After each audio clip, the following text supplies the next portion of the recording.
hi, I'm here today with Denis Sabourin, who's president of Exactly. Hi, Denis. Hi, Andrew. How you doing? I'm doing well. Welcome to Creativity and Innovation. Thank you for the invite. You're welcome. I prepared a series of questions, just about 4 questions, to talk us through, to guide the conversation through creativity and innovation. Before we dive into that, the context is that I'm interviewing a few kind of eminent figures and finding out what their views are of creativity and innovation as it relates to the workforce. So maybe you could just give us a bit of background, let everybody know who you are. Sure. So I'm the president and CEO of Exactly. Exactly is an ad agency that's been around 20 years. We're going on to 20 years this fall. We originally started as a design branding shop. And about halfway through, we realized our clients were growing, but needing more to grow, and we were just referring these clients out, and we thought, you know what, it's time we grow with our clients, and we turned into a full-fledged advertising agency. Excellent. And here we are today, 20 years later. Growing, excellent. Is nature or nurture? And the reason behind that is, do you think creativity, people are born to be creative? You know, like we've heard of the born leader, or is it something that you can develop and evolve and Well, I mean, we're talking about creativity today, right? And it starts, I look at my children, right? And my children, of course, they're inspired by mom and dad and their environment. But the things on the creative side that, we're not a very big musical family, but my son at 3 going on 4, you would swear he has parents that are his beats and how he can play instruments is just, and it made me realize, know, and then, I think we see this a lot in sports. These athletes, what we call the naturals, right? And the people that don't necessarily have to practice as hard as others and just have it. In the creative world, I think it's like that. Some of the best, the most creative people I've ever worked with, what we would call in this business were self-starters. Didn't go to school for it. Just decided that they had a love for design or branding or writing or development, and either went to school or stopped going to school or never went. And so to answer that, I do think it's it can be learned, but I think in general, you just kind of have it. So well, I'm glad you say it can be learned, because that's the whole point of the university course. Otherwise, why bother? There you go. Yeah. So I think it's like many skills is that people can have that tendency, and it's natural, and then the rest of us mere mortals can look and study and analyze what it is that creative people do and try and copy that. And one thing you mentioned there actually is one of the concepts we talk about in the course is play and children. And that's one of the things that we talk about, that the creativity is natural. Children are naturally inquisitive. They want to play, they want to experiment, they want to try things. Parents create a safe environment for them so they have lack of fear. But our education kind of knocks that out of us. Sit still, don't be silly, don't do this, stop asking why. By the time we get to university, we're purely logical animals. So that's one of the things that we talk about as to how to engender creativity, is by fostering, the equivalence of play. In engineering, it will be to do experiments and prototypes and, trial and error and that kind of thing. Getting out of the box that we're all kind of programmed to do to kind of live our lives, right? And even being creative comes with a box in a certain way. If you're going to do this, we give paint to our children and say paint away, but you got to stay within the lines, and don't drop the paint, and don't do this, and be creative. But here's the rules, right? What kind of traits or behaviors or characteristics do you see that, or notice that creative people have? What sets them apart? I probably don't put creative people and non-creative people in different. I mean, I think there's different types of creative people. I mean, again, an agency is a great if you want to meet all sorts of creative people. Run an ad agency, right? and you'll see it all, right? And I mean, and I see creativity in so many different ways in this place, right? But I mean, to kind of answer you in a bit more general, I mean, it's like the child thing that we were talking about, is just let them be, right? So when we sit down and we come up with a big idea or a campaign, they'll say, the team will say, what are you looking for? What do you think this client's looking for? And my response often is, what do you think they're looking for? right? Now that you understand what Yeah. the company is, or the product, right?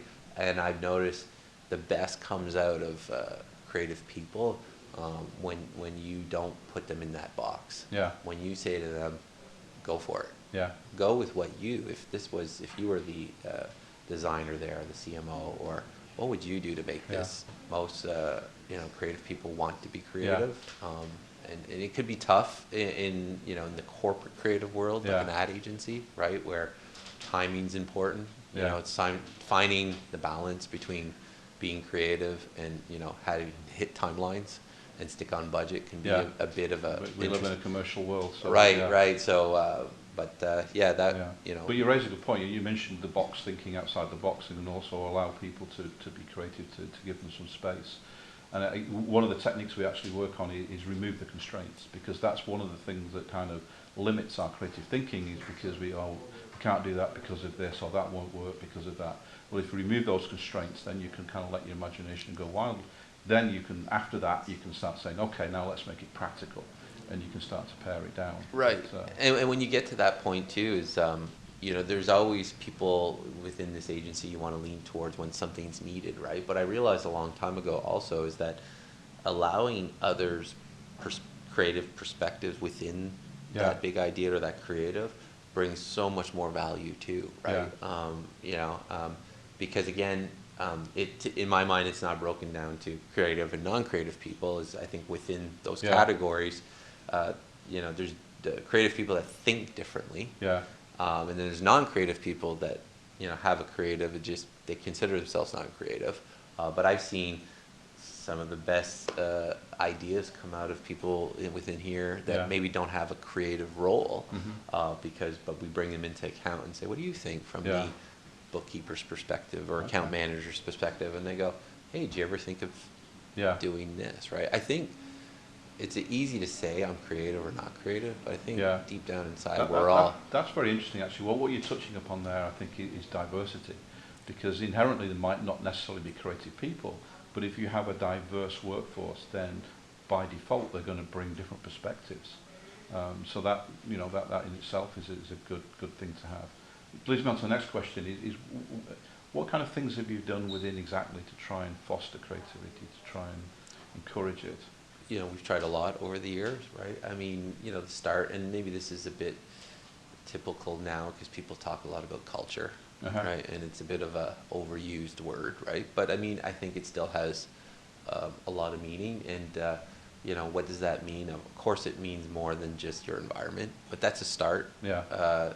Exactly's on its second studio in 20 years, and the first one, was hey, we need an office and we'll make it as nice as we can. And it wasn't bad. But, you do what you have to do within the budget you have. And then as time grows and the place that we have today, it was something that, I envisioned, being in a, great community and environment and then creating that environment. And one thing that really helped was open concept. Open concept allow other creatives see what they're doing and get inspired from each other. This collectiveness, right, and how we inspire. And then so what we started doing here too is is opening the door to other creative people that want to come and use our space to hang out for half a day or a day and use the boardroom or space we can, and then talk to the team about what they're doing creatively that might not necessarily be in the agency space. So a lot of kind of collaboration. A lot of collaboration. Yeah, we started a library, which we have at the back. That was brought up to me years ago. It's too bad we don't have, more books that we could grab. A basic requirement for a library is books. Yeah, exactly, right. And they're all real, so they're not. And again, I think it would be a great question to go through the staff here and ask, and I think they will all tell you something a little differently. And I know a lot of them get inspired by music. Yeah. When the juices need to be flowing, and this place is quiet. The only thing you can hear is the music here at the studio just blared, right? And so yeah. I mean, my observations of the office is very light and airy, and there's lots of interesting things, artifacts around the building, which again can help stimulate conversation and creativity. Yeah, to go to an environment, I'm going to bring in my mom in this interview, but she, when she comes here, she always says, she's like, I never thought you were ever going to grow up And she's like, you actually didn't. And she's like, I was a little worried for you. But then I come here and she says, I think you found the only business that will allow you to still be a kid. Well, it's about being children. They're the most creative types. Yeah. And so you go around and, you know, the arcades and the games and, yeah, you know, and the books and the toys. Do people play them? You know, we do. We probably don't play them as much as Yeah. people think. I think people come here and go, oh, it must be nice to play video games all day. They're there, you know, to be to take a break and, you know, we'll say take a break. That's I'm glad you used that expression. We have one of the methods we talk about is called taking a break, okay. And it's all about, you know, we talk a lot about the whole of the mind, about the logical part of it and the more creative lateral thinking side of it, and engaging all of that. And part of that is that you might be working on a problem, an issue, you do a lot of deep analysis on it, deep work, and then you take a break. And at that point, then your subconscious mind takes over and starts to connect the dots for you and look at history, look at your memory banks, put things together in context, and then that's when you hopefully get, you know, the next day in the morning you get the eureka moment. So taking a break is very important. Yeah, so I love it, and I 100% support that. I mean, my version of that over the years was, you know what you need to do right now? You need to get away from your desk. You need to go walk in the village, go for coffee, go sit on a bench, go home. Yeah. Come back tomorrow and see how it goes, yeah. right? We're lucky because we are in a team environment. I think one of the funniest and most frustrating things in this place that happens is, as a creative person, we've all been there, right? Where we're inspired, we get, you know, into something, and then we hit a wall, right? Because it's been a while, you've been looking at it for a while. You know, there's a lot of reasons why. We get distracted, we have other things in our lives. And, you know, in a place like this where we're all, you know, in an environment, open concept screens, and it's frustrating, but it's the moment I love the most, is somebody walking by and looking at the screen and going, and you've, you know, been on it for 4 days, and they go, oh, that's really nice, but did you try doing this? Yeah, you can't see. And then I hear from the background somebody go, I won't use it, but yeah, you can't see the wood for the trees, right? Yeah. And you know, and that's what's great. And I would encourage anyone, you know, that considers themselves creative or wants to be in a creative environment, to surround yourself, right, with other creative people, right? Because you'll learn, you'll learn a lot, but you'll also be inspired, and you'll also be able to give to each other, right? And that's another very good point. As I say, we mentioned briefly before that collaboration and openness. Certainly, openness is one of the key traits of creative people, and that's the ability to take ideas from others and not, you know, and have your own ideas critiqued without being defensive. And so that's interesting you should say that. What do you think stifles it? What are the things that kind of shut creativity down? Stubbornness, right? Because you know, somebody's done it some way before and it worked. For them to understand that maybe there's another way to make something work. There's always going to be personal. Yeah, I consider myself a creative person, but there's definitely days I don't feel creative. You know, because we're dealing with life, right? Yeah. And there's things being thrown at us, and I've also seen myself, you know, in my hardest moments, be the most creative I've ever been. Creative people come in all sorts of ways, right?